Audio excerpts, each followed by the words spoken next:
Hi, good evening. I hope you had a nice weekend.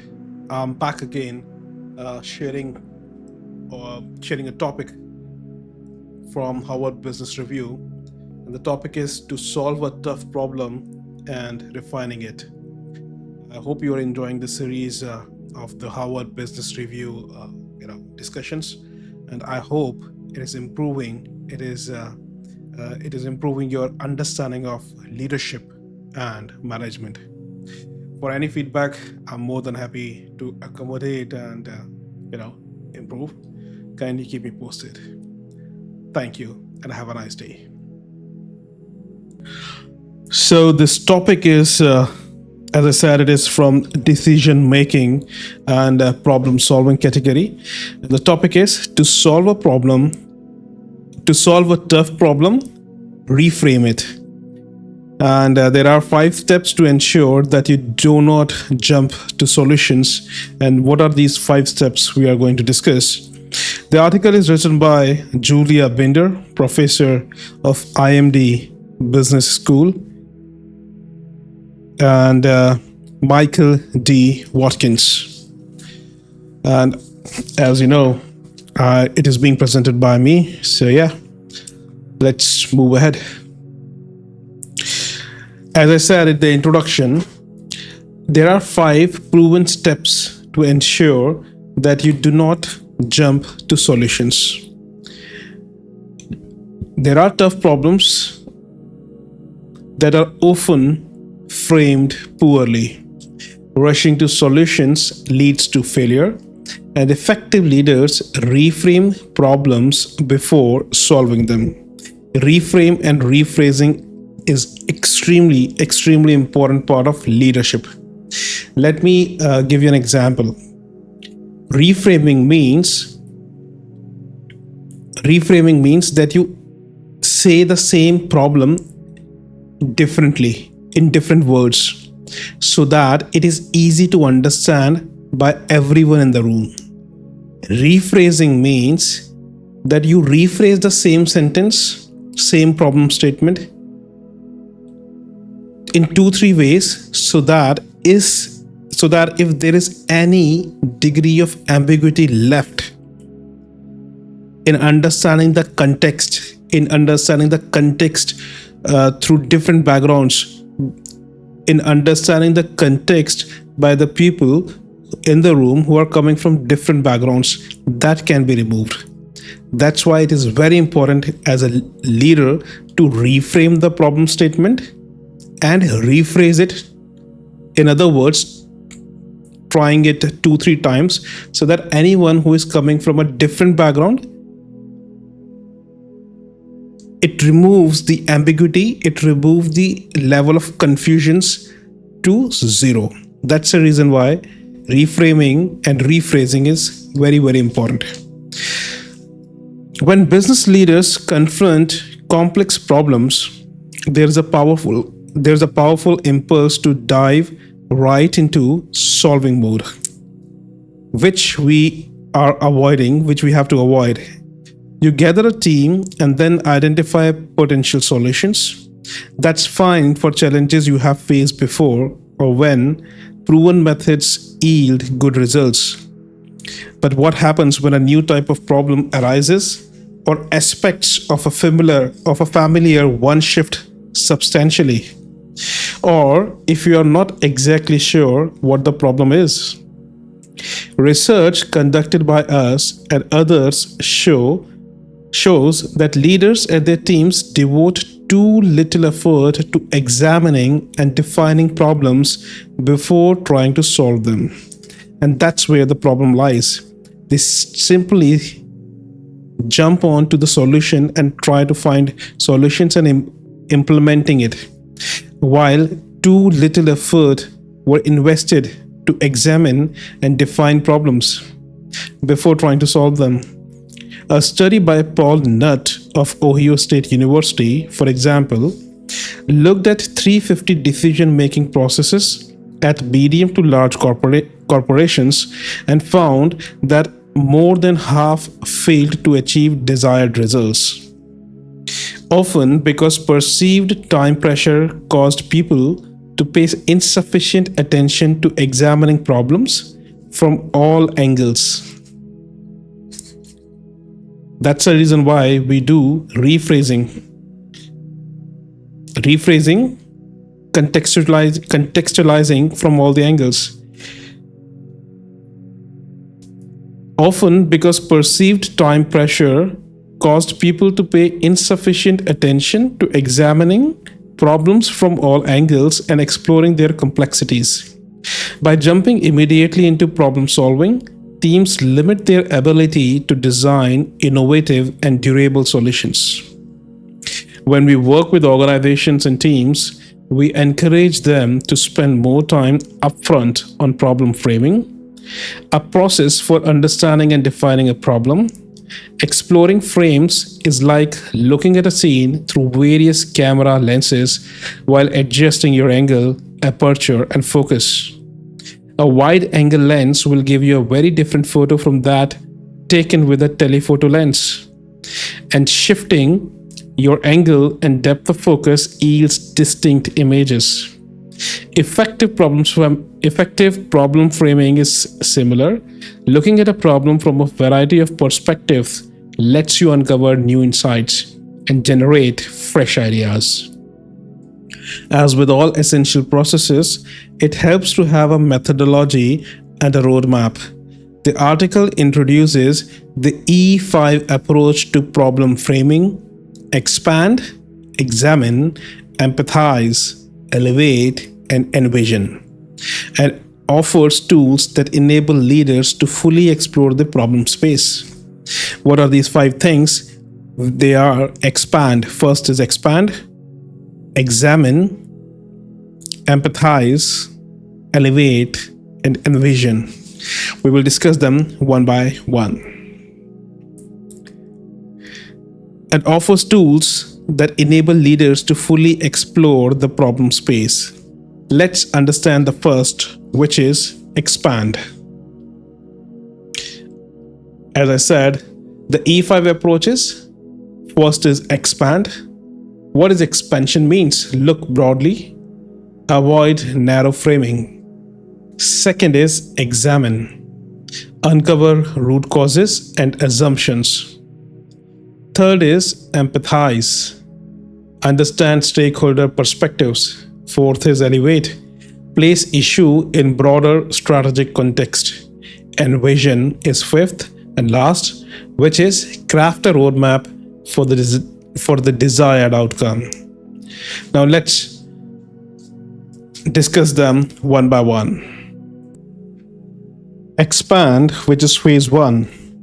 In the first phase, set aside preconceptions and open your mind. We recommend using a tool called Framestorming, which encourages a comprehensive exploration of an issue and its nuances.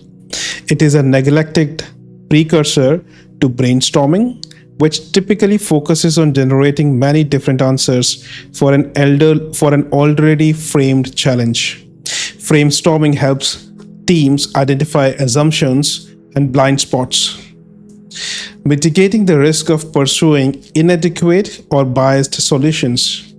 The goal is to spark innovation and creativity as people dig into, or as Tina Sealing from Stanford puts it, fall in love with the problem.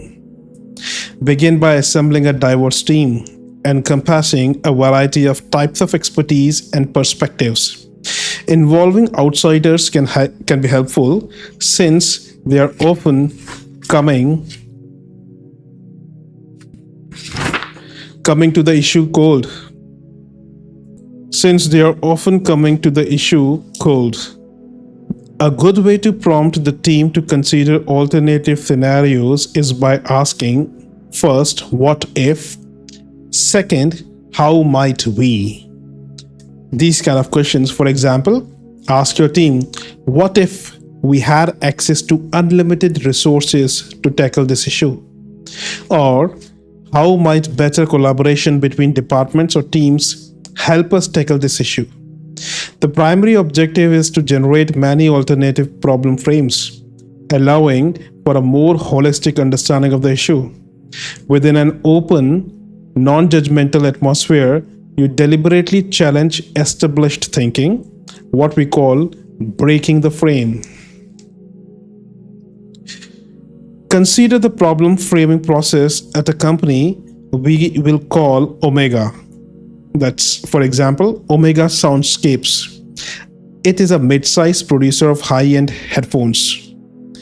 Omega's sales had declined substantially over the past 2 quarters, and the leadership team's initial diagnosis or reference frame was that recent price hikes to its flagship product made it too expensive for its target market. Before acting on this assumption, the team convened knowledgeable representatives from sales, marketing, R&D, customer service, and external consultants to do some frame storming. Team members were asked few questions. What are they? First is, what if we lowered the price of our flagship product? How would that impact sales and profitability? Second question is, how might we identify customers in new target markets who could afford our headphones at the current price? Third, what if we offered financing or a subscription-based model for our headphones? How would that change perceptions or affordability? And fourth is, how might we optimize our supply chain and production processes to reduce manufacturing costs without compromising quality? In playing out each of these scenarios, the Omega team generated several problem frames. First, the target market's preferences have evolved. Second, the new competitors have entered the market. Third, the product quality has decreased. Fourth, something has changed, perceptions of the brand. Fifth, something has changed in the priorities of our key distributors. Each of the frames presented a unique angle from which to approach the problem of declining sales, setting the stage for the development of diverse potential solutions. At this stage, it may be relatively easy to eliminate some possibilities, and that's exactly what you should do rather than make assumptions, generate alternative hypotheses, and test them. If you see in this diagram, it says open your mind, whereas brainstorming often involves generating many solutions for an already framed problem. Framestorming encourages teams to identify all aspects of a challenge. I would delayer it or decode it. When we do usually brainstorming, as I have done in Scrum Master meetings or project management meetings, we usually come up with ideas to a problem. But here, framestorming means framing the problem statement correctly. Framing the problem statements from two, three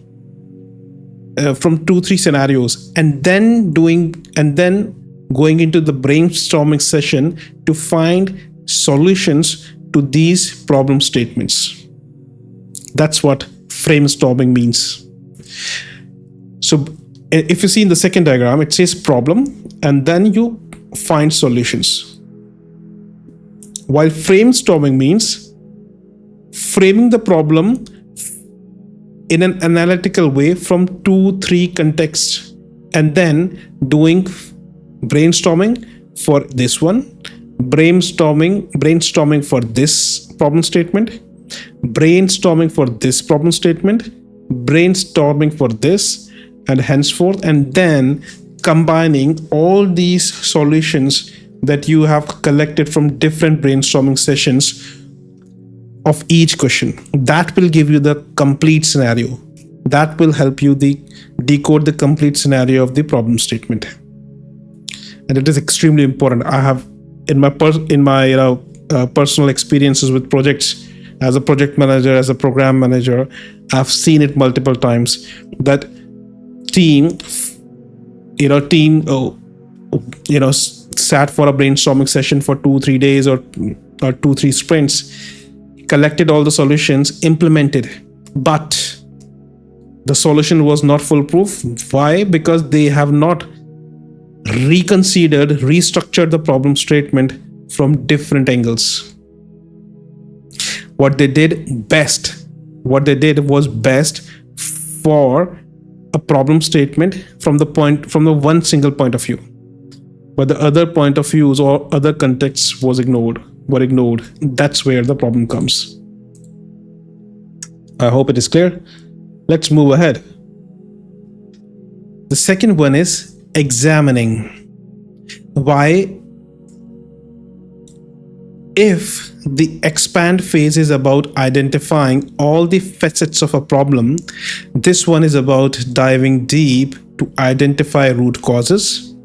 The team investigates the issue thoroughly, peeling back the layers to understand underlying drivers and systematic contributors. A useful tool for doing this is the iceberg model, which guides the team through layers of causation, surface level events, the behavioral patterns that drive them, underlying systematic structures, and established mental models.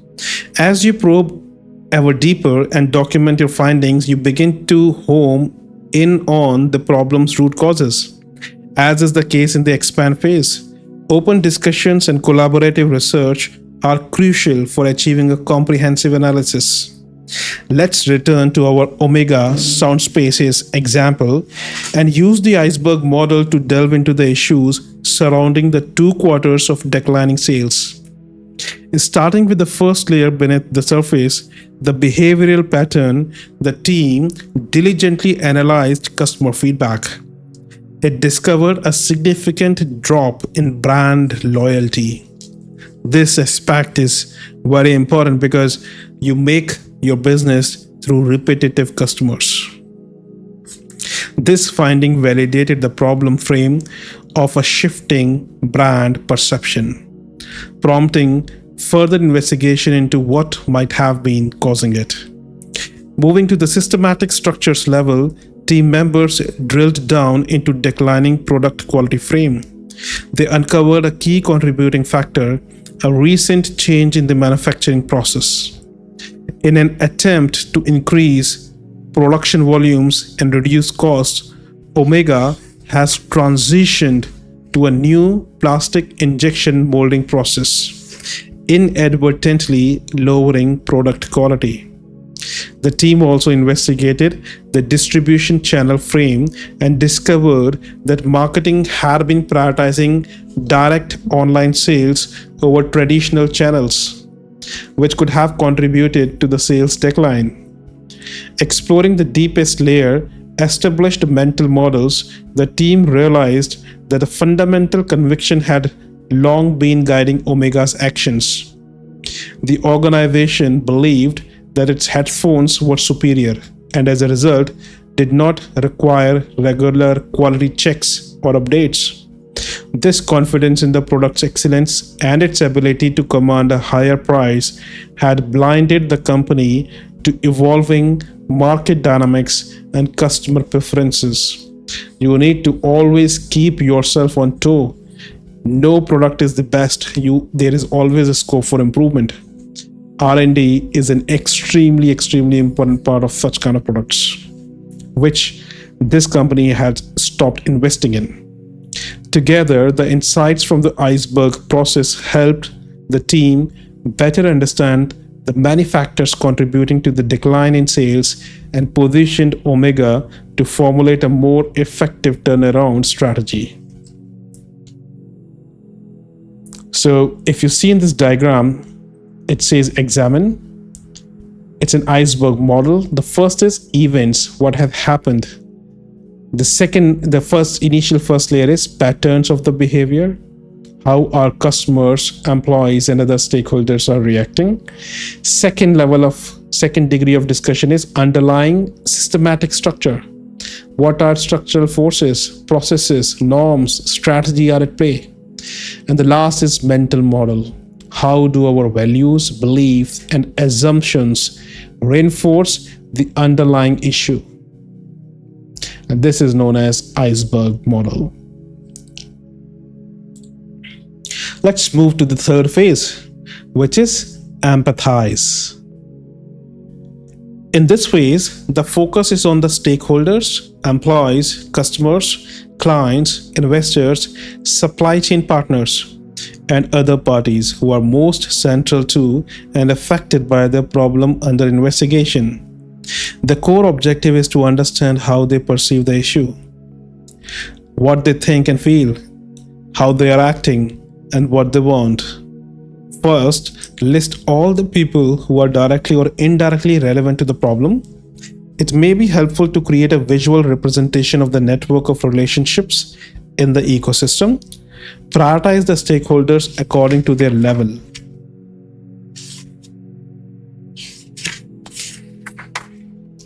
According to their level of influence and interest in the problem, and focus on understanding the roles, demographies, behavior patterns, motivations, and goals of the most important ones. So I'll take a moment to explain what is a stakeholder. What is a stakeholder? Anyone who gets affected by the deliverables of the product or service is known as stakeholder.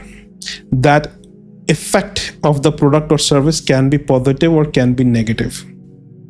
So the ones who get positively affected are known as positive stakeholders. Those who get negatively affected are known as negative stakeholders. And stakeholder is an extremely important part in project management. And there are certain techniques, theories to help manage stakeholder well. These theories are known as, first one is PI graph, power interest graph. Second is cooperation threat graph. Third is salience model. Fourth is Johari's window. And there are a few other models which I have described in one of my other videos on project management for stakeholders. Stakeholder constraint of project management. Perhaps you can have a look at my playlist of project management lectures. Stakeholder is an extremely important part. So that's what we are doing in the empathize phase. We are plotting the stakeholders based on their influence, based on their power, based on their interest, and based on their understanding of the roles, influence, demographies, behavior patterns, motivations, and goals, and see whether they are going to contribute your project positively or negatively based on their nature of work, as to be precise. So yeah, that's important. Now create empathy maps for those critical stakeholders. Make a template divided into 4 sections. Say, think, feel, and do. Conduct interviews or surveys to gather authentic data. How do various users explain the problem? How do they think about the issue? And how do their beliefs inform the thinking? What emotions are they feeling and expressing? How are they behaving? Populate each section of the map with notes based on your observations and interactions. Finally, analyze the completed empathy maps. Look for pain areas, inconsistencies, and patterns in stakeholder perspectives. Returning to the Omega case study, the team identified its ecosystem of stakeholders. First is customers, both current and potential. Second is retail partners and distributors, the R&D, marketing, and sales team, suppliers of headphone components, investors and shareholders, and new and existing competitors as well. They narrowed the list to a few key stakeholders related to the declining sales problem: customers, retail partners, and investors. Omega created empathy maps for representative from each. And how? Like this. Here, what the empathy maps showed about what the stakeholders were saying, thinking, feeling, and doing. First is say. Sarah, the customer, complained on social media about the high price of her favorite headphones. Dave, the retailer, expressed concerns about unsold inventory and the challenge of convincing customers to buy the expensive headphones. Alex, the shareholder, brought up Omega's declining financial performance during its annual Investor Day. Second is Think. Sarah thought that Omega was losing touch with its loyal customer base. Dave was considering whether to continue carrying Omega's products in its store or explore other brands. Alex was contemplating diversifying his portfolio into other consumer tech companies. Third aspect is Feel. As a longtime supporter of the brand, Sarah felt frustrated and slightly betrayed. Dave was feeling anxious about the drop in sales and the impact on his store's profitability. Alex was unhappy with the declining stock value. And the fourth one is Do. Sarah was looking for alternatives to the headphones, even though she loved the product's quality. Dave was scheduling a call with Omega to negotiate pricing and terms. Alex was planning to attend Omega's next shareholder meeting to find out more information from the leadership team. When Omega leaders analyzed the data in the maps, they realized that pricing was not the only reason for declining sales. A more profound issue was customers' dissatisfaction with the perceived price to quality ratio, especially when compared with competitors' offerings. That insight prompted the team to consider enhancing the headphones with additional features, offering more affordable alternatives and possibly switching to a service model. If you see in this graph, in this image, this is how they have plotted the empathy map. First, what do stakeholders think? Sorry, let's start from here. This is first, what do they say? What do they do? What do stakeholders think? And what do they feel? You map the stakeholders at these four contexts. And this is what is called here as empathy map. That brings us to the phase 4, which is Elevate. This phase involves exploring how the problem connects to broader organizational issues. It is like zooming out on a map to understand where a city lies in relation to the whole country or continent. This bird's eye view reveals interconnected issues and their implications. For this analysis, we recommend the 4-frame model developed by Lee Ballman and Terence Deal, which offers distinct lenses through which to view the problem at a higher level. The structural frame helps you explore formal structures such as hierarchy and reporting relationships, processes such as workflows, and systems, rules, and policies. This frame examines efficiency, coordination, and alignment of activities. The human resource frame focuses on people, relationships, and social dynamics. This includes teamwork, leadership, employee motivation, engagement, professional development, and personal growth.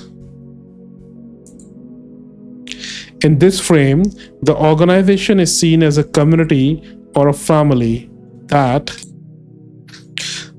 recognizes that talent is its most valuable asset.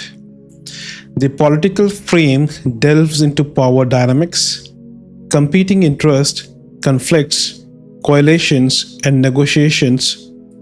From this perspective, organizations are arenas where various stakeholders vie for resources and engage in political struggles to influence decisions.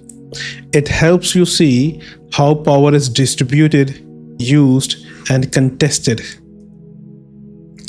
The symbolic frame highlights the importance of symbols, rituals, stories, and shared values in shaping group identity and culture.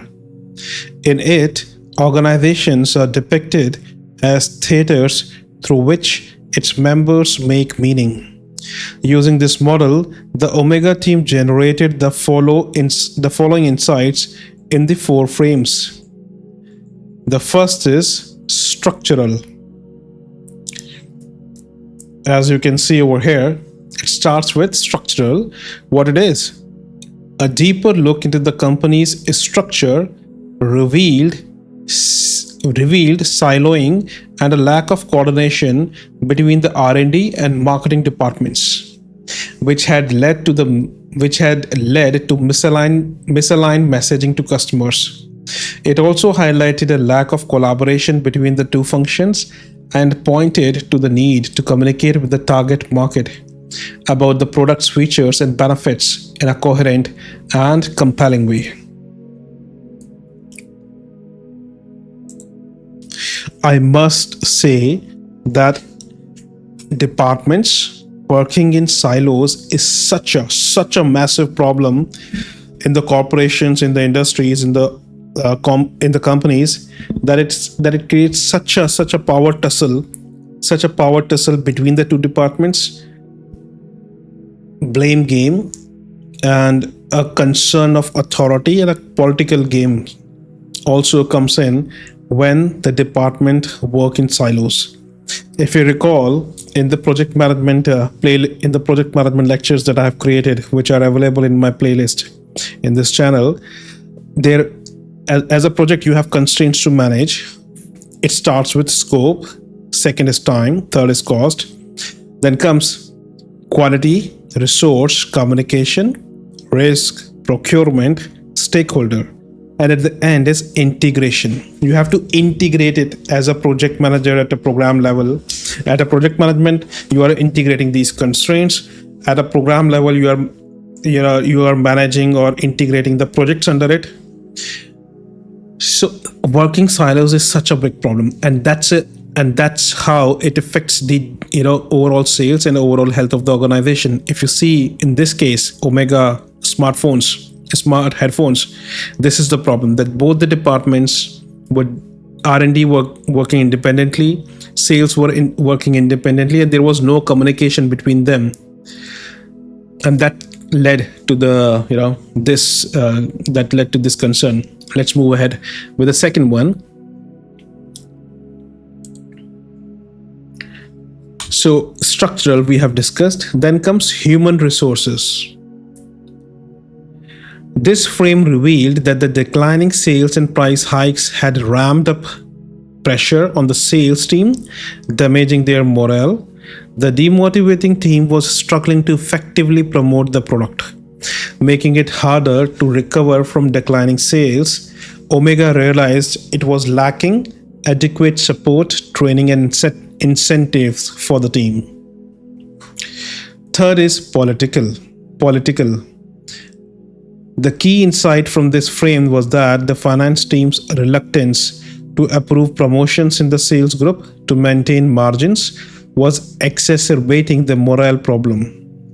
Omega understood that investing in sales leadership development while still generating profits was crucial for long-term success, and that frank discussions about the issues were needed. Fourth is symbolic. This frame highlighted an important misalignment in perception. The company believed that its headphones were of top quality, while customers reported in surveys that they were overpriced. This divergence raised alarm that branding, marketing, and pricing strategies, which were all predicated on the central corporate value of superior quality, were no longer resonating with customers. Omega realized that it had been paying too little attention to quality assurance and functionality.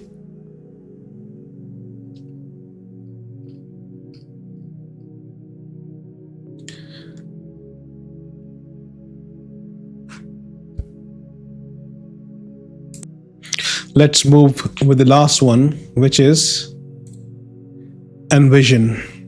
What is that? In this phase, you transition from framing the problem to actively imagining and designing solutions. This involves synthesizing the insights gained from earlier phases and crafting a shared vision of the desired future state. Here we recommend using a technique known as backcasting.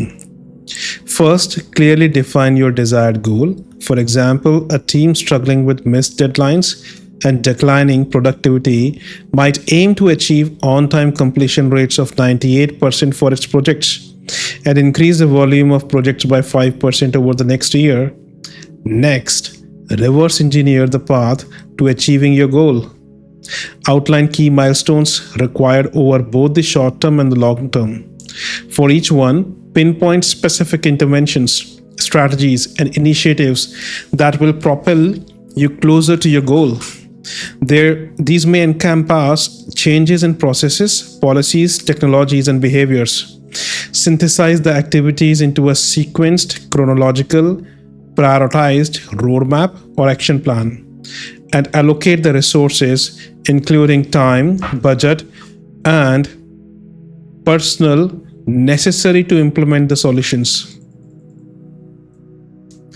Finally, monitor progress toward your goal and be prepared to adjust the plan in response to outcomes, feedback, or changing circumstances.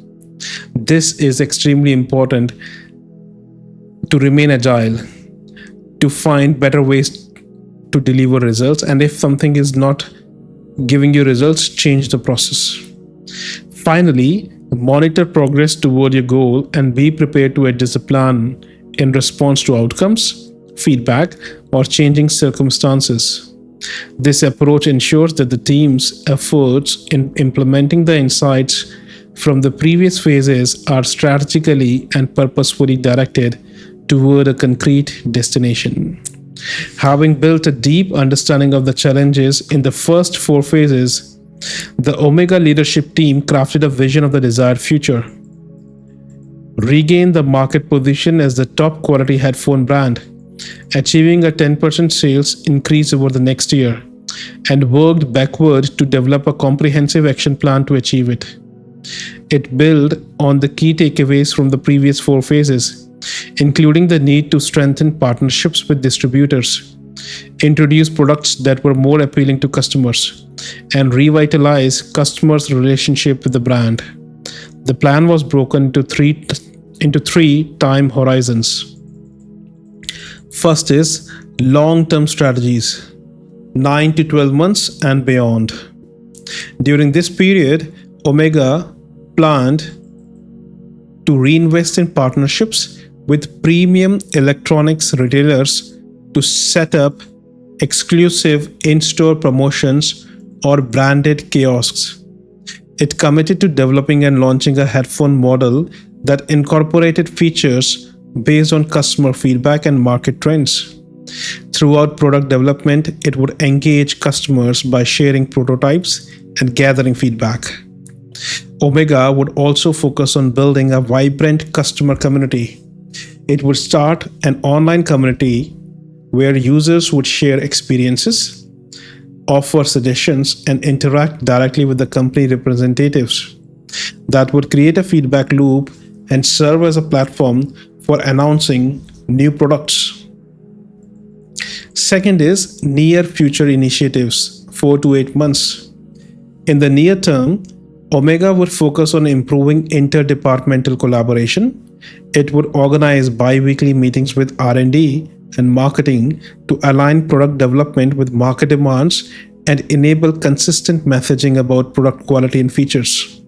It would also improve its quality systems, collaborating with third-party assessment agencies to benchmark the headphones against industry standards and competitors. A brand awareness campaign would be rolled out to highlight improvements to the headphones, capitalizing on stories and testimonials about durability and quality. And the third one is, which is immediate actions, 0 to 3 months. And what are they? During this time period, Omega would focus on bringing the product back to the highest standards. It would conduct a comprehensive quality audit to identify production shortcomings and engage with suppliers to ensure that components were of a superior quality and consistency. It would also seek to revitalize customer relationships by launching a Voice of the Customer initiative in which loyal and returning customers could give direct feedback, thereby allowing Omega to make real time improvements. To stimulate short term sales, it would offer a limited time discount specifically branded as a customer loyalty reward to appease existing customers and attract new ones. It would also work on removing impediments, blockers to promotions for key members of the sales force and revisit incentives because it is extremely important to have a motivated team. By working backward from the desired future state and then implementing well-defined actions and strategies, Omega aimed to not only address the recent decline in sales, but also re-establish itself as a leading brand in the industry. Continuous monitoring and adaptability would be key to ensuring the success of this backcasting plan. If you see, first is envision the future, second is map a path from the vision to the present, and third is immediate actions present. Examples: research shows many companies rush into action without exploring the problem fully. Reframing is like changing camera lenses, different perspectives reveal new insights. High performing teams spend more time on framing than low performing teams. I think this is from the previous discussions that we had. I will move ahead. So takeaways is first, pause.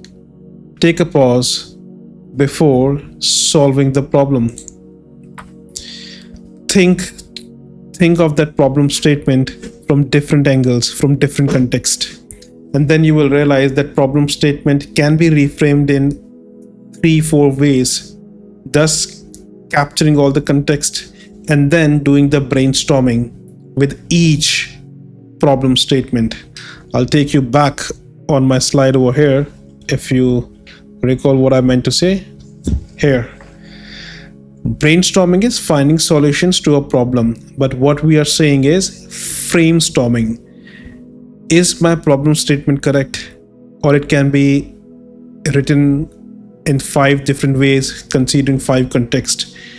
After that, second phase is brainstorming of these questions separately. Use diverse perspectives to enrich understanding. And third is apply structured approaches like E5 that we have discussed just now for better approach.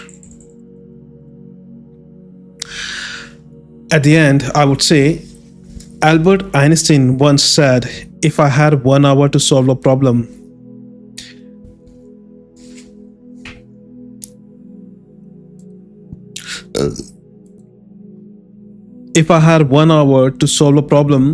I would spend 55 minutes thinking about the problem and 5 minutes thinking about the solution. That philosophy underpins our E5 framework, which provides a structured approach for conscientiously engaging with complex problems before leaping to solutions. As teams use the methodology, they must understand that problem framing in today's intricate business landscape is rarely a linear process. While we are attempting to provide a structured path, we also recognize the dynamic nature of problems and the need for adaptability. With that brings us to the closure of the discussion. If you want to connect with me, please feel free to connect with me over on LinkedIn. Here is the QR code. And I must say that you must repeat this sentence. I believe in myself. I can do it. I am ready. I will lead. Thank you. If there are any reflections or feedback, I would be happy to have them. I wish you all the best. Thank you and have a nice day. Bye bye.